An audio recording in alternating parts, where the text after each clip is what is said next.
Friends Punjabi दी online जमात विच मैं तुहाडा सब दा स्वागत करदी हाँ। बच्चों जिवें कि तुहानूं पहलां मैं दस्सिया सी कि तुहानूं पंजाबी दीयां दो किताबां हन, एक काव कथा संवेदना ते दूजी मंच महक। काव कथा संवेदना विच सानूं 10 कहानियां हन, जिन्हां विचों 5 कहानियां असीं जमात 9वीं विच करांगे ते 5 कहानियां जमात 10वीं विच। ਅੱਜ ਅਸੀਂ ਕਾਵ ਕਥਾ ਸੰਵੇਦਨਾ ਦੀ ਪਹਿਲੀ ਕਹਾਣੀ ਸ਼ੁਰੂ ਕਰ ਰਹੇ ਹਾਂ। ਪੌਤਾ ਪਾਂਦੀ। ਪੌਤਾ ਦਾ ਅਰਥ ਹੈ ਪਹੁੰਚਿਆ ਹੋਇਆ, ਪਾਂਦੀ ਦਾ ਅਰਥ ਹੈ ਮੁਸਾਫਰ, ਜਾਣੀ ਕਿ ਪਹੁੰਚਿਆ ਹੋਇਆ ਮੁਸਾਫਰ। ਇਹ ਕਹਾਣੀ ਗੁਰਬਖਸ਼ ਸਿੰਘ ਪ੍ਰੀਤਲੜੀ ਦੀ ਲਿਖੀ ਹੋਈ ਹੈ। ਗੁਰਬਖਸ਼ ਸਿੰਘ ਪ੍ਰੀਤਲੜੀ ਦੀ ਪੰਜਾਬੀ ਸਾਹਿਤ ਨੂੰ ਬਹੁਤ ਮਹਾਨ ਦੇਣ ਹੈ। ਗੁਰਬਖਸ਼ ਸਿੰਘ ਪ੍ਰੀਤਲੜੀ ਇੱਕ ਮਹਾਨ ਕਹਾਣੀਕਾਰ, ਨਾਵਲਕਾਰ, ਨਾਟਕਕਾਰ ਤੇ ਸੰਪਾਦਕ ਸਨ। ਇਸ ਕਹਾਣੀ ਦਾ ਉਦੇਸ਼ ਮਨੁੱਖੀ ਸ਼ਖਸੀਅਤ ਦੀ ਉਸਾਰੀ ਲਈ ਉਸ ਨੂੰ ਆਪਣੇ ਵਿੱਚ ਉੱਚੇ ਮਨੁੱਖੀ ਗੁਣਾਂ ਨੂੰ ਪੈਦਾ ਕਰਨ ਦੀ ਸਿੱਖਿਆ ਦਿੰਦਾ ਹੈ। ਸਫ਼ਰ ਆਦਿ ਵਿੱਚ ਦੂਜੇ ਮੁਸਾਫਰਾਂ ਨਾਲ ਸਹਿਯੋਗ, ਹਮਦਰਦੀ, ਪਿਆਰ ਅਤੇ ਖਿੜੇ ਮੱਥੇ ਵਾਲੀ ਭਾਵਨਾ ਨਾਲ ਪੇਸ਼ ਆਉਣਾ ਚਾਹੀਦਾ ਹੈ। ਬੱਚਿਓ, ਇਹ ਜ਼ਰੂਰੀ ਨਹੀਂ ਕਿ ਸਾਨੂੰ ਸਫ਼ਰ ਦੇ ਦੌਰਾਨ ਹੀ ਚੰਗੀ ਭਾਵਨਾ ਵਾਲੇ ਗੁਣ ਰੱਖਣੇ ਚਾਹੀਦੇ ਹਨ, ਬਲਕਿ ਆਪਣੀ ਨਿੱਜੀ ਜ਼ਿੰਦਗੀ ਵਿੱਚ ਜਿਨ੍ਹਾਂ ਨੂੰ ਅਸੀਂ ਰੋਜ਼ ਮਿਲਦੇ ਹਾਂ ਉਹਨਾਂ ਨਾਲ ਇੰਨੇ ਚੰਗੇ ਤਰੀਕੇ ਨਾਲ ਮਿਲਣਾ ਚਾਹੀਦਾ ਹੈ ਕਿ ਸਾਨੂੰ ਉਹ ਹਮੇਸ਼ਾ ਵਾਸਤੇ ਯਾਦ ਰੱਖਣ। ਅੰਮ੍ਰਿਤਸਰੋਂ ਲੁਧਿਆਣੇ ਵੱਲ ਗੱਡੀ ਆ ਰਹੀ ਸੀ।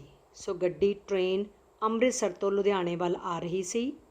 ਤੀਸਰੇ ਦਰਜੇ ਦਾ, ਤੀਸਰੇ ਮਤਲਬ 3rd ਕਲਾਸ ਦੇ ਡੱਬੇ ਖਚਾਖਚ ਭਰੇ ਸਨ। ਖਚਾਖਚ ਮੀਨਸ ਬਹੁਤ ਭੀੜ ਹੋਣੀ। ਸਾਰੀ ਗੱਡੀ ਭੌਂ ਭੌਂ ਕੇ ਇੱਕ ਭਾਰਾ ਜਿਹਾ ਸੱਜਣ ਇੱਕ ਡੱਬੇ ਅੱਗੇ ਆ ਖਲੋਤਾ। ਸਾਰੀ ਗੱਡੀ ਭੌਂ ਭੌਂ ਕੇ ਸਾਰੇ ਪਾਸੇ ਘੁੰਮ ਫਿਰ ਕੇ ਜਦੋਂ ਉਹਨੂੰ ਕਿਤੇ ਸੀਟ ਨਾ ਮਿਲੀ, ਇੱਕ ਭਾਰਾ ਜਿਹਾ ਮੋਟਾ ਜਿਹਾ ਵਿਅਕਤੀ ਇੱਕ ਡੱਬੇ ਅੱਗੇ ਆ ਖਲੋਤਾ, ਖੜਾ ਹੋ ਗਿਆ ਡੱਬੇ ਦੇ ਅੱਗੇ ਤੇ ਮਿੰਨਤਾਂ ਕੀਤੀਆਂ, ਤਰਲੇ ਕੀਤੇ, ਪਰ ਅੰਦਰਲਿਆਂ ਨੇ ਝਾੜ ਛੱਡਿਆ। ਅੰਦਰਲਿਆਂ ਨੇ ਗੁੱਸੇ ਵਿੱਚ ਬੋਲਿਆ ਸਵਾਰੀਆਂ ਨੇ। ਕੀ ਕਹਿਣਗੀਆਂ ਸਵਾਰੀਆਂ? ਇਹੋ ਕਹਿਣਗੀਆਂ ਕਿ ਇੱਥੇ ਕੋਈ ਥਾਂ ਨਹੀਂ ਭਾਈ, ਅੱਗੇ ਚਲਾ ਜਾ। ਉਹ ਨਿਮੋਝਣਾ ਹੋਇਆ, ਹਿੱਲਣ ਹੀ ਲੱਗਾ ਸੀ।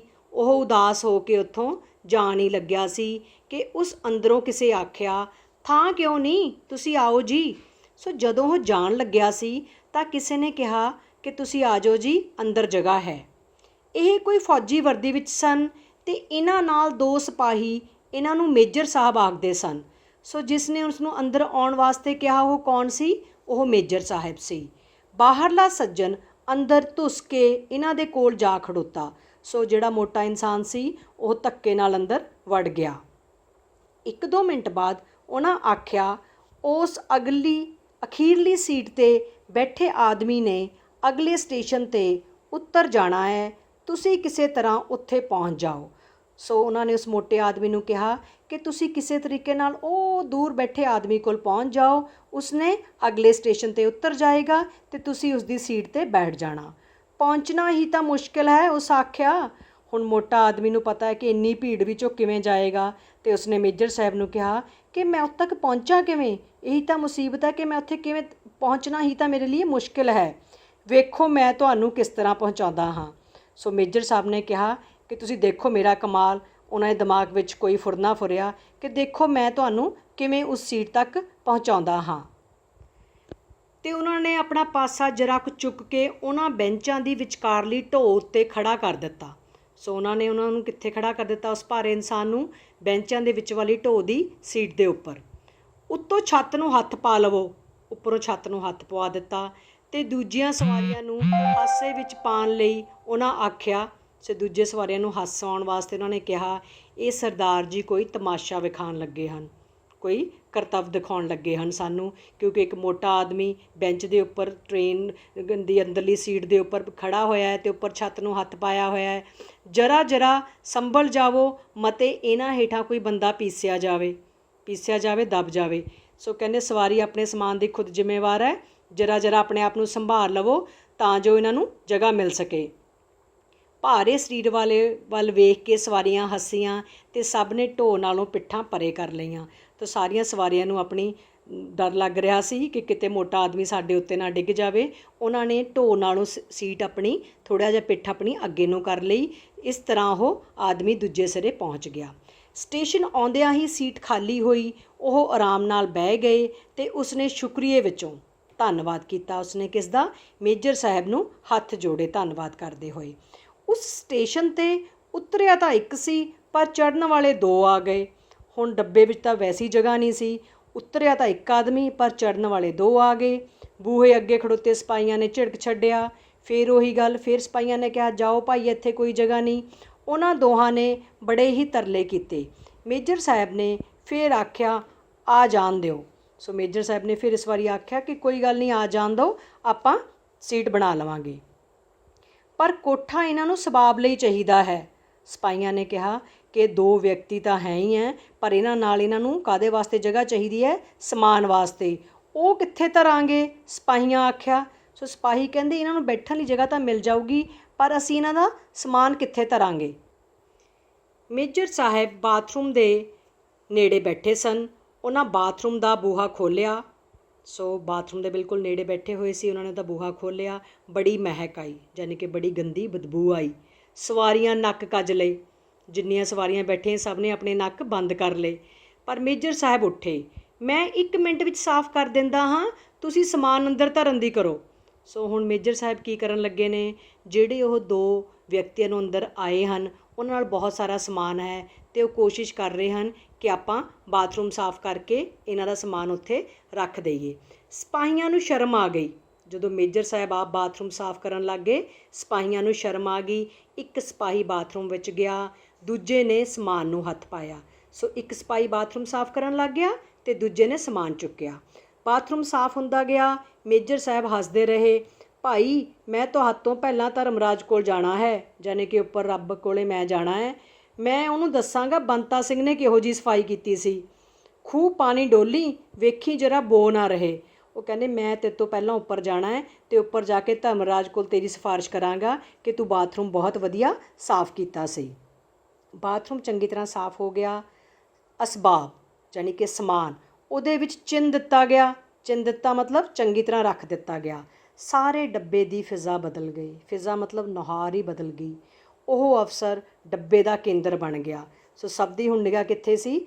ਆਕਰਸ਼ਿਤ ਕੌਣ ਕਰ ਰਹੇ ਸੀ ਉਸ ਡੱਬੇ ਵਿੱਚ? ਸਭ ਨੂੰ ਮੇਜਰ ਸਾਹਿਬ। ਬੜਾ ਰੌਣਕੀ, ਹਸਮੁਖ, ਸਭ ਅੱਖਾਂ ਉਸੇ ਵੱਲ ਭੌਂ ਗਈਆਂ। ਭੌਂ ਗਈਆਂ ਮਤਲਬ ਸਭ ਦੀਆਂ ਸਾਰੀਆਂ ਅੱਖਾਂ ਕਿੱਧਰ ਨੂੰ ਘੁੰਮ ਗਈਆਂ? ਮੇਜਰ ਸਾਹਿਬ ਵੱਲ। ਅਗਲੀ ਸਟੇਸ਼ਨ 'ਤੇ ਸ਼ਿਕੰਜਵੀ ਵੇਚਣ ਵਾਲਾ ਆਇਆ। ਸ਼ਿਕੰਜਵੀ ਮਤਲਬ ਨਿੰਬੂ ਪਾਣੀ ਵੇਚਣ ਵਾਲਾ ਆਇਆ। ਆਂਦਾ ਸੀ, ਆਂਦਾ ਮਤਲਬ ਸ਼ਿਕੰਜਵੀ ਵੇਚਣ ਵਾਲਾ ਕਹਿੰਦਾ ਸੀ, ਠੰਡੇ ਮਿੱਠੇ ਗਲਾਸ, ਆਨੇ ਆਨੇ ਗਲਾਸ, ਗਰਮੀਆਂ ਨਾਲ ਕਈਆਂ ਦੇ ਮੂੰਹ ਸੁੱਕੇ ਹੋਏ ਸਨ। ਸੋ ਅਗਲੇ ਸਟੇਸ਼ਨ 'ਤੇ ਸ਼ਿਕੰਜਵੀ ਵੇਚਣ ਵਾਲਾ ਆ ਗਿਆ, ਜੋ ਕਿ ਆਨੇ ਆਨੇ ਦਾ ਗਲਾਸ ਦੇ ਰਿਹਾ ਸੀ। ਸਾਰਿਆਂ ਨੂੰ ਹੀ ਬਹੁਤ ਪਿਆਸ ਲੱਗੀ ਹੋਈ ਸੀ। ਗਰਮੀ ਦਾ ਮੌਸਮ ਸੀ ਅਤੇ ਸਭ ਦਾ ਦਿਲ ਕਰ ਰਿਹਾ ਸੀ ਕਿ ਉਹ ਸ਼ਿਕੰਜਵੀ ਪੀਣ। ਵੇਖ ਭਾਈ ਬੰਤਾ ਸਿਆਂ, ਠੰਡੇ ਮਿੱਠੇ ਹੈਨ ਵੀ। ਸੋ ਉਹਨਾਂ ਨੇ ਆਪਣੇ ਸਿਪਾਹੀਆਂ ਨੂੰ ਕਿਹਾ ਕਿ ਦੇਖੋ ਜਰਾ, ਇਹ ਕਹਿ ਰਿਹਾ ਠੰਡੇ ਠੰਡੇ ਮਿੱਠੇ ਮਿੱਠੇ ਸ਼ਿਕੰਜਵੀ ਦੇ ਗਲਾਸ ਨੇ, ਜਰਾ ਦੇਖੋ ਠੰਡੇ ਵੀ ਹੈਗੇ ਕਿ ਨਹੀਂ। ਦੋਹਾਂ ਸਿਪਾਹੀਆਂ ਨੂੰ ਗਲਾਸ ਦਵਾ ਦਿੱਤੇ। ਦੋਹਾਂ ਸਿਪਾਹੀਆਂ ਨੇ ਗਲਾਸ ਪੀ ਕੇ ਦੇਖੇ। ਭੀੜ ਬਹੁਤ ਸੀ। ਹੁਣ ਇੰਨੀ ਭੀੜ ਹੈ, ਸਭ ਦਾ ਸ਼ਿਕੰਜਵੀ ਪਾਣੀ ਪੀਣ ਨੂੰ ਜੀਅ ਕਰ ਰਿਹਾ ਹੈ। ਪੀਣਾ ਕੋਈ ਚਾਹੁੰਦੇ ਸਨ, ਪਰ ਬਾਰੀ ਤੱਕ ਪਹੁੰਚਣਾ ਮੁਸ਼ਕਿਲ ਸੀ। ਹੁਣ ਉਹ ਖਿੜਕੀ ਤੱਕ ਕਿੱਦਾਂ ਪਹੁੰਚਣ? ਫੜਾਈ ਬੰਤਾ ਸਿਆਂ ਉਹਨਾਂ ਭਾਈ ਹੈ ਜੀ ਨੂੰ, ਉਹ ਲਾਲਾ ਜੀ ਵੀ ਬੁੱਲ ਪਏ ਚੂਸਦੇ ਨੇ, ਉਹ ਕਾਕੇ ਨੂੰ ਵੀ ਦਈ। ਸੋ ਮੇਜਰ ਸਾਹਿਬ ਨੇ ਕੀ ਕੀਤਾ? ਸ਼ਿਕੰਜਵੀ ਆਪਣੇ ਸਿਪਾਹੀਆਂ ਦੇ ਦੁਆਰਾ ਅਲੱਗ-ਅਲੱਗ ਮੁਸਾਫਰਾਂ ਨੂੰ ਭੇਜਣੀ ਸ਼ੁਰੂ ਕਰ ਦਿੱਤੀ। 19 ਗਲਾਸ ਪਿਆਏ ਗਏ। ਗੱਡੀ ਤੁਰਨ ਵਾਲੀ ਸੀ। ਪਾਣੀ ਵਾਲਾ ਪੈਸਿਆਂ ਬਾਰੇ ਚਿੰਤਾ ਕਰ ਰਿਹਾ ਸੀ। ਹੁਣ ਦੂਰ ਬੈਠੀਆਂ ਸਵਾਰੀਆਂ ਨੂੰ ਸ਼ਿਕੰਜਵੀ ਦੇ ਗਲਾਸ ਤਾਂ ਪਹੁੰਚਾ ਦਿੱਤੇ, ਪਰ ਹਜੇ ਤੱਕ ਪੈਸੇ ਨਹੀਂ ਆਏ ਸੀ ਅਤੇ ਸ਼ਿਕੰਜਵੀ ਵਾਲੇ ਨੂੰ ਚਿੰਤਾ ਹੋ ਰਹੀ ਸੀ ਕਿ ਮੇਰੇ ਪੈਸੇ ਕੌਣ ਦੇਵੇਗਾ। ਲੈ ਭਾਈ ਤੂੰ ਤੇ ਜਾ। 1.25 ਰੁਪਈਆ ਉਹਦੇ ਹੱਥ ਫੜਾ ਕੇ ਮੇਜਰ ਸਾਹਿਬ ਆਖਿਆ। ਸੋ ਮੇਜਰ ਸਾਹਿਬ ਨੇ ਕੀ ਕੀਤਾ? 19 ਗਲਾਸਾਂ ਦੇ ਜਿੰਨੇ ਪੈਸੇ ਬਣਦੇ ਸੀ 1.25 ਰੁਪਇਆ ਉਹਦੇ ਹੱਥ 'ਤੇ ਰੱਖ ਕੇ ਕਿਹਾ, ਲੈ ਭਾਈ ਤੂੰ ਤਾਂ ਜਾ, ਮੈਂ ਇਹਨਾਂ ਕੋਲੋਂ ਆਪੇ ਉਗਰਾ ਲਵਾਂਗਾ, ਮੈਂ ਇਹਨਾਂ ਕੋਲੋਂ ਆਪੇ ਲੈ ਲਵਾਂਗਾ। ਸਵਾਰੀਆਂ ਦੇ ਦਿਲਾਂ ਵਿੱਚ ਉਸ ਹਸੂ ਹਸੂ ਕਰਦੇ ਮੇਜਰ ਦੀ ਬੜੀ ਇੱਜ਼ਤ ਬਣ ਗਈ। ਸੋ ਹੁਣ ਉਹ ਸਭ ਨੂੰ ਬਹੁਤ ਚੰਗੇ ਲੱਗਣ ਲੱਗ ਪਏ, ਕਿਉਂਕਿ ਡੱਬੇ ਵਿੱਚ ਉਹ ਸਭ ਦੀ ਮਦਦ ਕਰਦੇ ਸਨ ਅਤੇ ਮਿਲਣਸਾਰ ਸਨ, ਅਤੇ ਇਸ ਤੋਂ ਇਲਾਵਾ ਉਹ ਸਾਰਿਆਂ ਦੀ ਮਦਦ ਬਹੁਤ ਜ਼ਿਆਦਾ ਕੀਤੀ।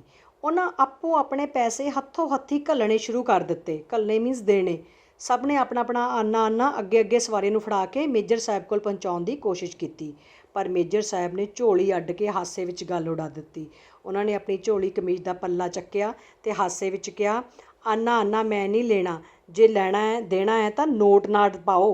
ਉਹ ਕਹਿੰਦੇ ਆਨੇ ਨਾਲ ਮੇਰਾ ਕੀ ਬਣੇਗਾ, ਜੇ ਦੇਣੇ ਆ ਤਾਂ 50-100 ਦੇ ਨੋਟ ਨਾਟ ਦਿਓ, ਮੇਰਾ ਕੁਝ ਬਣੇ ਵੀ, ਮੈਂ ਘਰ ਛੁੱਟੀ ਜਾ ਰਿਹਾ। ਉਹਨਾਂ ਨੇ ਕਿਹਾ ਮੈਂ ਛੁੱਟੀ ਜਾ ਰਿਹਾ, ਤੁਸੀਂ ਮੈਨੂੰ ਆਨਾ ਦੇਈ ਜਾ ਰਹੇ ਹੋ, ਇਸ ਦੇ ਨਾਲ ਮੇਰਾ ਕੀ ਬਣੇਗਾ, ਜੇ ਦੇਣਾ ਹੈ ਤਾਂ ਤੁਸੀਂ ਮੈਨੂੰ ਵੱਡੇ ਨੋਟ ਦਿਓ।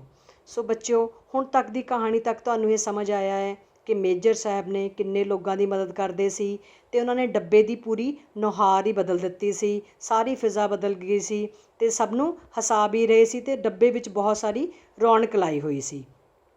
ਸੋ ਇੰਨੀ ਸਟੋਰੀ ਦੇ ਆਧਾਰ 'ਤੇ ਮੈਂ ਤੁਹਾਨੂੰ ਕੁਝ ਪ੍ਰਸ਼ਨ ਉੱਤਰ ਅਭਿਆਸ ਵਾਸਤੇ ਦੇਵਾਂਗੀ। ਤੁਸੀਂ ਉਹ ਪ੍ਰਸ਼ਨ ਉੱਤਰ ਇੱਕ ਰਫ ਰਜਿਸਟਰ ਲਗਾਓਗੇ, ਉਸ ਨੂੰ ਤੁਸੀਂ ਇਹ ਅਭਿਆਸ ਵਾਸਤੇ ਦਿੱਤੇ ਗਏ ਪ੍ਰਸ਼ਨਾਂ ਨੂੰ ਫੇਅਰ ਕਾਪੀ 'ਤੇ ਨਹੀਂ ਕਰਨਾ, ਇੱਕ ਰਫ ਰਜਿਸਟਰ ਲਾਓਗੇ ਜੋ ਤੁਹਾਡੇ ਜਮਾਤ 9ਵੀਂ ਅਤੇ ਜਮਾਤ 10ਵੀਂ ਵਾਸਤੇ ਹੋਏਗਾ। ਉਹਦੇ ਵਿੱਚ ਹੁਣ ਤੱਕ ਦੇ ਪੜ੍ਹੇ ਚੈਪਟਰ ਦੇ ਆਧਾਰ 'ਤੇ ਮੈਂ ਤੁਹਾਨੂੰ ਜਿਹੜੇ ਪ੍ਰਸ਼ਨ ਉੱਤਰ ਦੇਵਾਂਗੀ, ਤੁਸੀਂ ਉਸ ਰਫ ਰਜਿਸਟਰ ਉੱਤੇ ਲਿਖਣੇ ਹਨ। ਧੰਨਵਾਦ।